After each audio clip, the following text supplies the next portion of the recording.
Next हमारा chapter है chapter number 3 stoichiometry. इस लेक्चर में हम डिस्कस करने वाले हैं mole, molar volume and percentage composition. Let's start.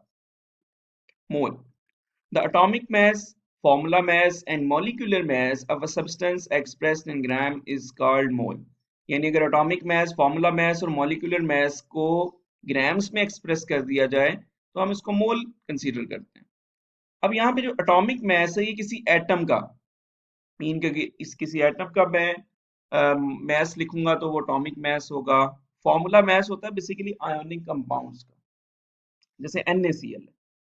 और इसी तरह अगर मॉलिक्यूलर मास की बात करें तो ये मॉलिक्यूल्स का होता है, जैसे वाटर है, कार्बन डाइऑक्साइड है। First example, 1 mole of O atom, तो अभी O सिंगल एटम है तो ये एटॉमिक मास होगा। इसी तरह से H2O मॉलिक्यूल है तो ये इसका मास जो है ये बेसिकली मॉलिक्यूलर मास होगा। ठीक है, देखिए फाइंड आउट करने का वही वे है, लेकिन जब एटम होगा तो एटॉमिक मास होगा, मॉलिक्यूल होगा तो मॉलिक्यूलर मास होगा। ये भी हमारे पास मॉलिक्यूल है O2, तो ये हमारे पास मॉलिक्यूलर मास होगा। इसी तरह से NaCl जो है वो इसका जो मास है वो होगा फॉर्मूला मास, क्योंकि ये आयोनिक कंपाउंड है NaCl, तो ये इसका मास जो होगा वो फॉर्मूला मास होगा। More ratios in stoichiometric calculations. Let's look at the following chemical reaction. Students यहाँ पे आप एक रिएक्शन देख सकते हैं कि हाइड्रोजन के 2 मोल हैं, ऑक्सीजन का 1 मोल है यहाँ पे, तो ये दोनों कंबाइन होके बेसिकली प्रोड्यूस कर रहे हैं 2 moles of water. So this chemical reaction tell us that the 2 moles of hydrogen plus 1 mole of oxygen will form 2 moles of water. Any chemical reaction can be interpreted in terms of a mole. सो यहाँ पे ये हम देख पा रहे हैं कि जैसे हाइड्रोजन गैस है तो इसके 2 मोल्स हैं, ऑक्सीजन का 1 मोल है, इस तरह वाटर के यहाँ पे 2 मोल्स हैं। Moles can easily be converted into the mass of reactant product. तो यहाँ से आपने देख लिया कि जब हमारे पास मोल्स होते हैं तो हम उसको इजीली मास में चेंज कर पाते हैं रिएक्टेंट और प्रोडक्ट के। A balanced chemical equation will tell you the ratio of reactant product to the mole। तो ये हम आगे देखेंगे कि किस तरह से एग्जांपल्स में हम सॉल्व करेंगे बैलेंस्ड केमिकल इक्वेशन के थ्रू।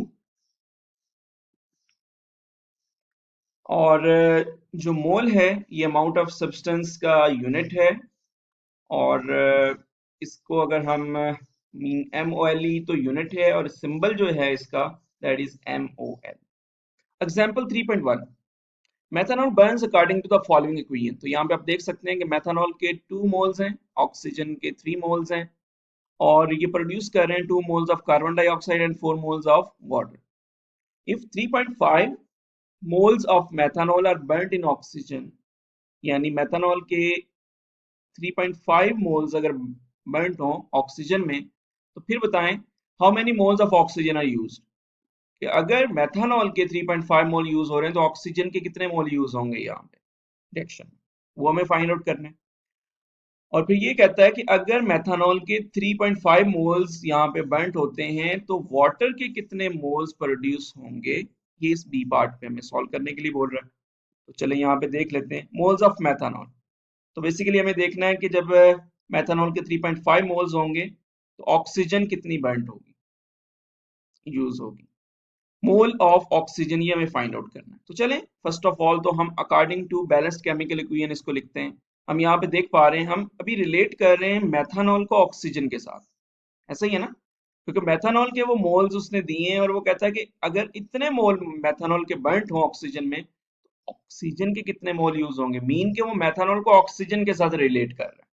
ठीक है, तो यहाँ पे 2 मोल्स हैं हमारे पास मेथनॉल के, और ऑक्सीजन के हमारे पास 3 मोल्स हैं। तो चलें सबसे पहले हम क्या करते हैं, यहाँ पे 1 मोल कर लेते हैं मेथनॉल के लिए। जब 1 मोल हो जाएगा तो इसका मतलब है कि ये जो 2 है हमने इसको डिवाइड कर दी इस साइड पे, तो 3/2, ये आंसर आ जाएगा 1.5। लेकिन मुझे तो फाइंड आउट करना है 3.5 मोल्स के लिए, तो मैं दोनों साइड्स पे 3.5 को मल्टीप्लाई कर दूंगा, और मल्टीप्लाई करने से हमारे पास ये आंसर आ जाएगा 5.25 मोल्स ऑफ O2। तो यहाँ से ये कंक्लूड हुआ कि जब मेथनॉल के 3.5 मोल्स यूज होंगे तो ऑक्सीजन के 5.25 मोल्स यूज होंगे। So the number of moles of O2 consumed is equal to 5.25 moles. चलें अब इसका बी पार्ट सॉल्व करते हैं। तो बी पार्ट में हमें ये तो अगेन वही स्टेटमेंट है, if 3.5 moles of methanol are burned in oxygen calculate how many moles of water are produce. तो बेसिकली अभी हम मेथनॉल को रिलेट करेंगे वाटर के साथ।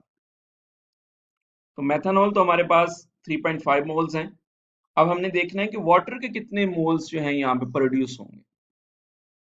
अगेन बैलेंस केमिकल इक्वेशन पे जाते हैं। तो अब हम मेथनॉल को वाटर के साथ रिलेट कर रहे हैं।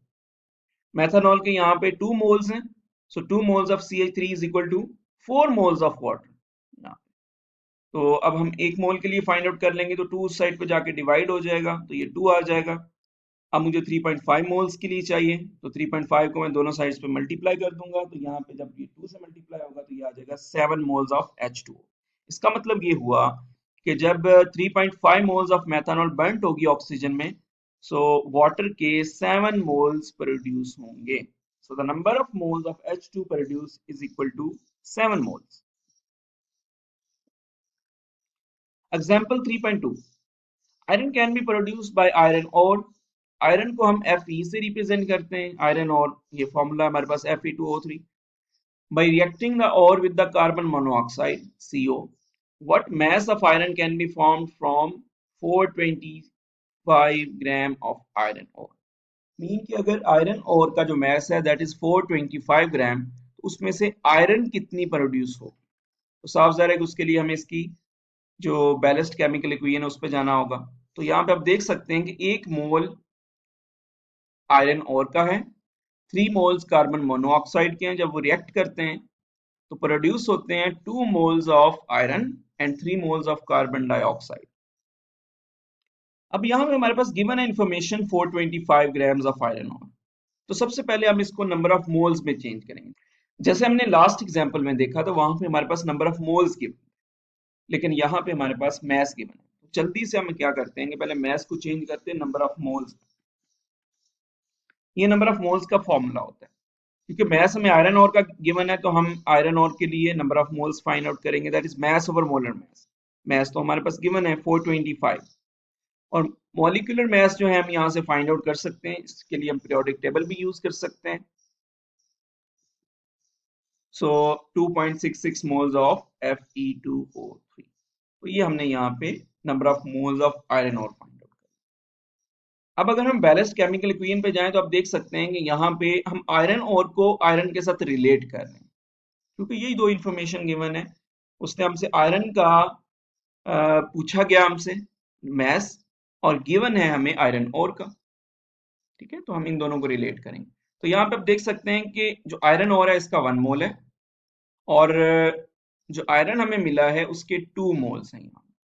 तो इसके अकॉर्डिंग अब आयरन ओर के 2.66 मोल है, तो यहाँ पे हम मल्टीप्लाई कर देते हैं इस लेफ्ट साइड पे भी और राइट साइड पे भी। तो हमारे पास आ जाएंगे 5.32 मोल्स ऑफ Fe।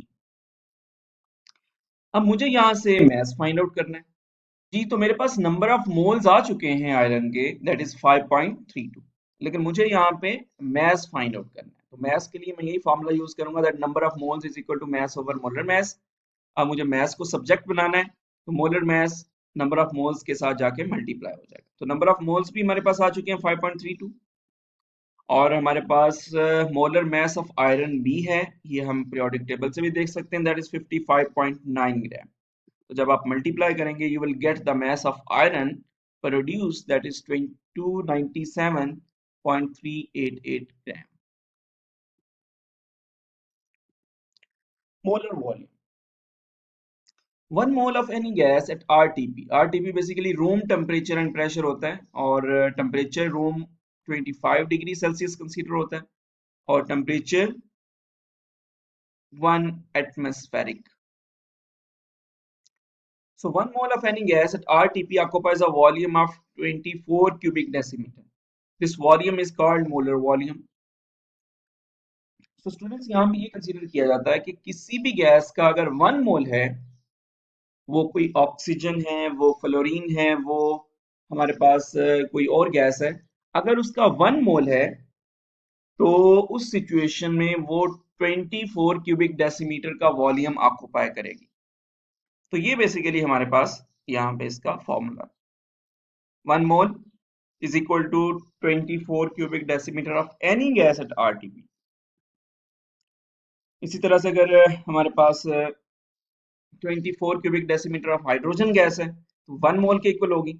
और अगर मैस की टर्म में लिखें तो हम जानते हैं कि H2 का जो मैस है दैट इज 2 ग्राम।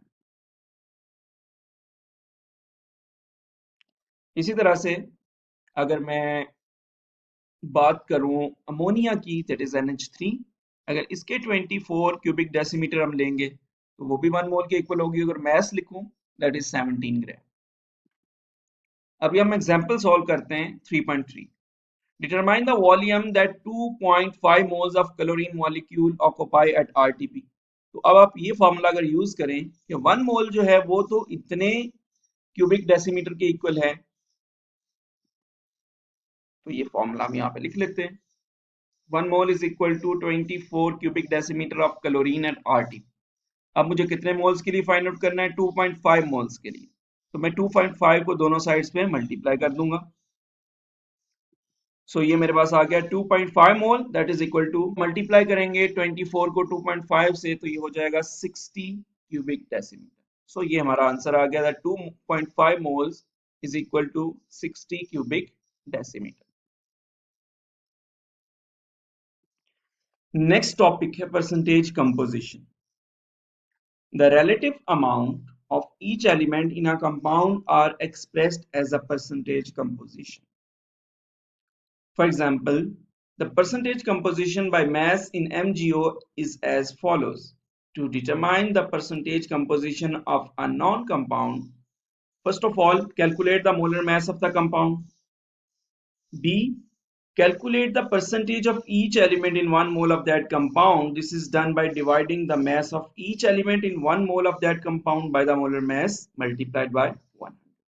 तो अभी हम इसको देख लेते हैं। ये हमारे पास बेसिकली स्टेप्स हैं जिनको हम फॉलो करेंगे परसेंटेज कंपोजिशन फाइंड आउट करने के लिए। और ये फॉर्मूला है हमारे पास, percentage of an element, mean जिस भी एलिमेंट की हमें परसेंटेज कंपोजिशन फाइंड आउट करनी हो यहाँ पे हम लिखेंगे, is equal to mass of the element in 1 mole of the compound. तो हम देखेंगे कि उसके 1 मोल में कितना मैस ऑक्युपाई हो रहा है, divided by molar mass of the compound. तो जो कंपाउंड होगा उसका मोलर मैस हम नीचे लिखेंगे और इसको मल्टीप्लाई करेंगे 100 से, क्योंकि परसेंटेज फाइंड आउट कर रहे हैं। जैसे molar mass of oxygen that is 16 ग्राम पर मोल। और इसी तरह से अगर हम Mg का मोलर मैस यहाँ पे लिखें दैट इज 24 ग्राम्स पर मोल। तो ये जो मोलर मैस है आप इसको फाइंड आउट कर सकते हैं पीरियोडिक टेबल से। और अगर मैं इस कंपाउंड का मोलर मैस लूं तो that is 24 plus 16 is equal to 40। अब स्टूडेंट्स पहले मुझे फाइंड आउट करनी है मैग्नीशियम की percentage composition. So percentage of magnesium is equal to, अब देखें जब मैंने मैग्नीशियम यूज किया है तो यहाँ पे मुझे मैग्नीशियम का जो मैस है 1 मोल का दैट इज 24, वो यहाँ पे लिखना है। इसी तरह से मैंने इसको डिवाइड करना है molar mass of the compound. इस कंपाउंड का, ये जो MgO का कंपाउंड है, इसका जो टोटल मैस था दैट वाज 40, वो मैंने नीचे लिखा और इसको 100 से मल्टीप्लाई किया। जब इसको सॉल्व किया तो हमारे पास आंसर आ गया 60.3%। सो इसका मतलब है कि अगर हमारे पास MgO है 1 मोल उसका, तो इसमें मैग्नीशियम की जो परसेंटेज कंपोजिशन है वो 60.3%, और रिमेनिंग जो होगी वो हमारे पास होगी ऑक्सीजन। वो भी फाइंड आउट कर लेते हैं। परसेंटेज ऑफ ऑक्सीजन, ऑक्सीजन का जो मैस ऑफ एलिमेंट इन 1 मोल, तो 1 मोल में जो मैस होता है दैट इज 16, और टोटल MgO ही है तो उसका 40 अभी हमने फाइंड आउट किया यहाँ पे। अब इनको मल्टीप्लाई करेंगे तो हमारे पास आ जाएगा 39.7%। यानी कि MgO में जो परसेंटेज कंपोजिशन होगी मैग्नीशियम की दैट इज 60.3%, और जो ऑक्सीजन है ये 39.7% इसकी परसेंटेज कंपोजिशन है। अब स्टूडेंट्स यहाँ पे इसको आंसर को अपने चेक करने के लिए आप ये देख सकते हैं कि आपका जो यहाँ पे है कंपाउंड, उस टोटल की जो परसेंटेज कंपोजिशन है वो 100 के इक्वल होनी चाहिए। So note the sum of percentages of all the element in a compound must be equal to 100। तो अगर 100 नहीं आ रही तो यहाँ से आपको आइडिया हो सकता है कि आपका जो आंसर है वो रॉन्ग है और आप उसको दोबारा से कंसीडर